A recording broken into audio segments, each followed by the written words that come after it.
Hi folks, we're here once again and we're going to be working tonight on preparing a balance sheet using the information from the worksheet. We're working on problem 7-2 in your textbook, which is on page 192. In this problem, we're going to use the information from the worksheet, a snapshot of the worksheet, to create a balance sheet down here.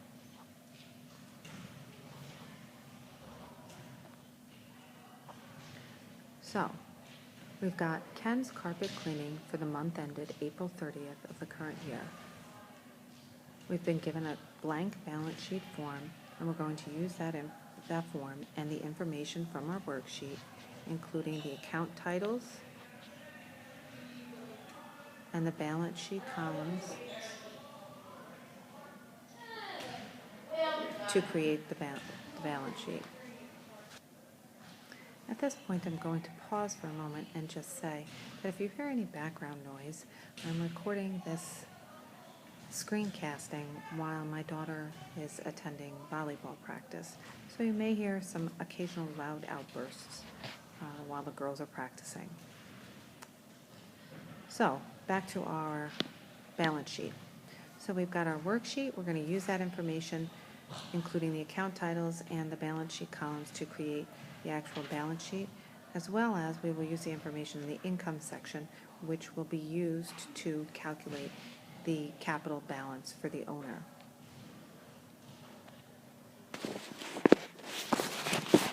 So the first thing that we're going to do is we're going to start out by putting the heading on our balance sheet.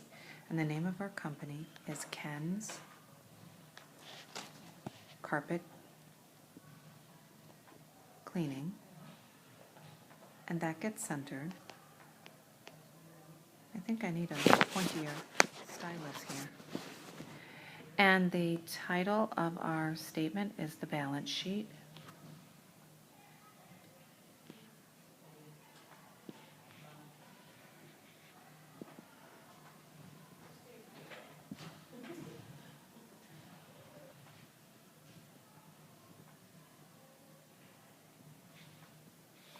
And the date.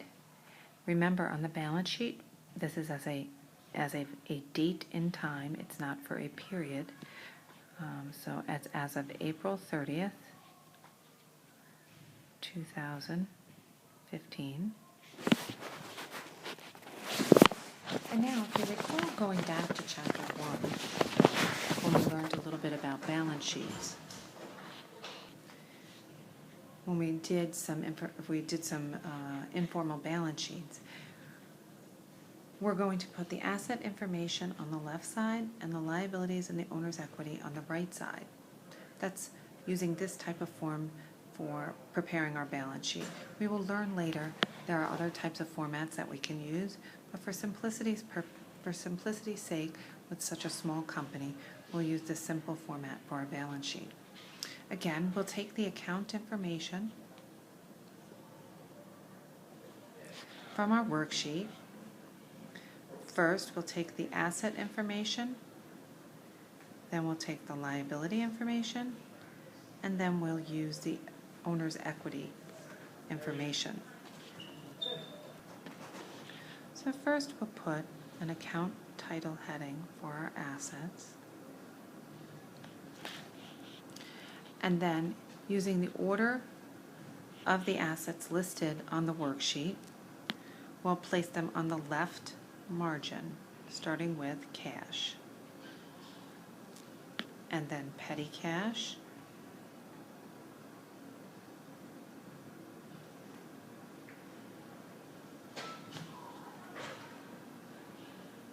and then accounts receivable. And we're going to put these assets in the order of liquidity, like we've discussed in the past. Betsy Russell,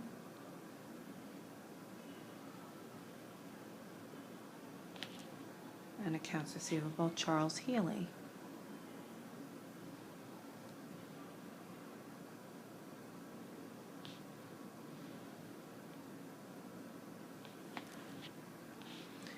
And we have supplies. And prepaid insurance.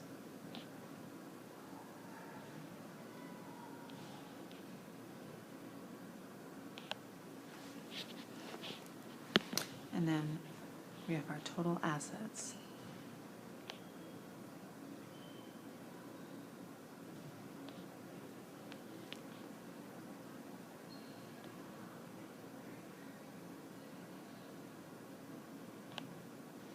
Then we can put the balances that are listed right there on the worksheet. So our cash was $9,500. And our petty cash was $100.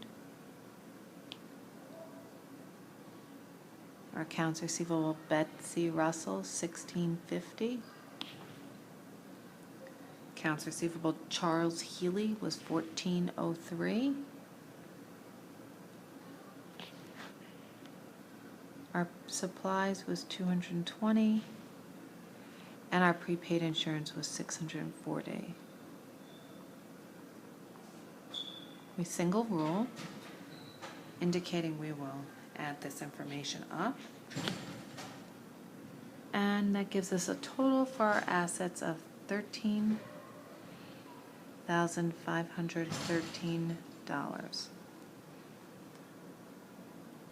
Now we'll move over here and we'll do our liabilities on the right side. And just like our assets, we're going to put the title, liabilities in the center.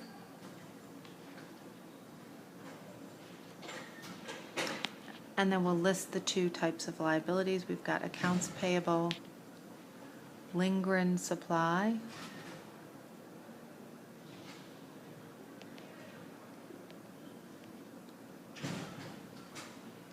and accounts payable taxes by Thomas.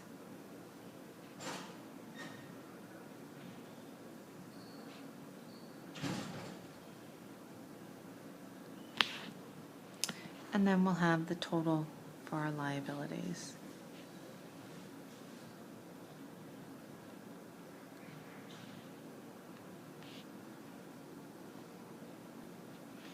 And then again, we'll put in the dollar amounts.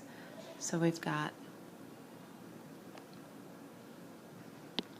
$548 for Lindgren Supply, and taxes by Thomas is $111. And then we rule and we add them up. Gives us total liabilities of $659. And then we're going to put in our owner's equity section. Now here's where it gets a little bit tricky. There's our title for the owner's equity in the middle, where it should be. And now we've got to calculate the capital for Ken Cherniak.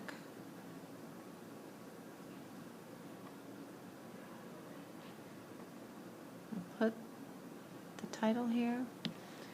And now, in order to calculate the capital, we've got to use the various pieces of that capital equation we discussed in class, which is that we're going to put the beginning capital, and we're going to add to it any net profit, or subtract any net loss, and then we're going to subtract any drawing to get our ending capital.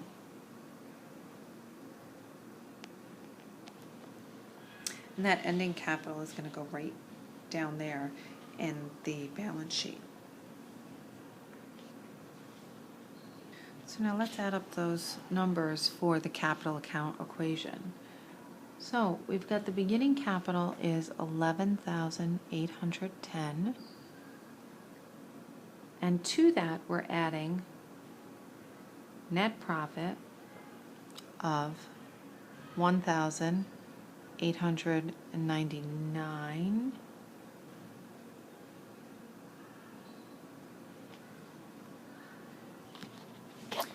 and then we'll subtract the drawing amount of $855,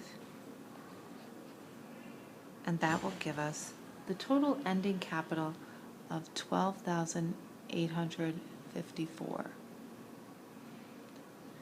So just to ensure we know where we're getting these numbers from, we're getting the 11,000, which is the beginning capital, from right here. We're getting the net income or profit from here. And then we're getting the drawing from right here. So once again, you can see how we're getting all of the pieces of this equation right from the worksheet.